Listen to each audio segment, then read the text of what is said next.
राजाओं द्वारा स्थापित काली मंदिरों का इतिहास। जब सिंहासन भी मां के चरणों में झुका।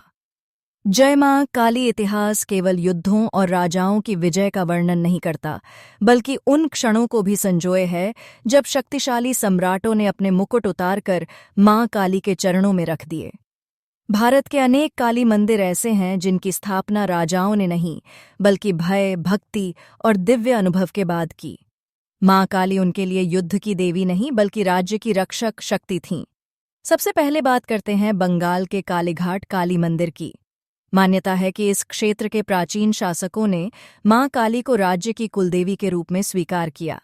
कहा जाता है कि जब भी राज्य पर संकट आता, राजा स्वयं रात्रि में मां के समक्ष साधना करते। इतिहासकार मानते हैं कि कालीघाट केवल धार्मिक केंद्र नहीं था, बल्कि शासन के निर्णयों का आध्यात्मिक आधार भी था। यहाँ राजा स्वयं को शासक नहीं, मां का सेवक मानते थे। अब चलते हैं दक्षिणेश्वर काली मंदिर की ओर, जिसकी स्थापना रानी रासमणी ने की थी। यद्यपि वह एक रानी थीं, पर उनका हृदय एक साधिका का था। कहा जाता है कि मां काली ने स्वयं स्वप्न में आकर उन्हें मंदिर निर्माण का आदेश दिया। यह मंदिर उस काल का प्रतीक बना जब सत्ता ने अहंकार छोड़कर भक्ति को अपनाया। यहीं से मां काली का करुणामय स्वरूप जन जन तक पहुंचा। इतिहास में एक अत्यंत रहस्यमयी नाम आता है, अहोम वंश। असम के अहोम राजाओं ने कामाख्या काली मंदिर को केवल पूजा स्थल नहीं, बल्कि साम्राज्य की शक्ति का केंद्र माना। युद्ध से पहले, राज्याभिषेक से पहले और संकट के समय राजा मां काली की तांत्रिक पूजा करवाते। कहा जाता है कि अहोम साम्राज्य की दीर्घायु का रहस्य मां कामाख्या की कृपा थी। मध्य भारत में उज्जैन के महाकाल क्षेत्र में स्थापित महाकाली मंदिर का इतिहास भी राजाओं से जुड़ा है। यहाँ के शासकों का विश्वास था कि मां काली समय और मृत्यु दोनों की अधिष्ठात्री हैं। राजा युद्ध में जाने से पहले यहाँ नमन करता, ताकि उसका अहंकार समाप्त हो जाए।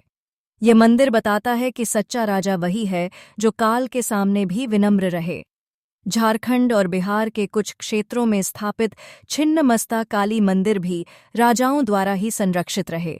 यह देवी का उग्र और दुर्लभ रूप है। इतिहास कहता है कि केवल वही राजा इस मंदिर की स्थापना या सेवा कर सकता था जिसने अपने भीतर के भय और लालच पर विजय पा ली हो। यहाँ सत्ता नहीं, आत्मबलिदान की परीक्षा होती थी।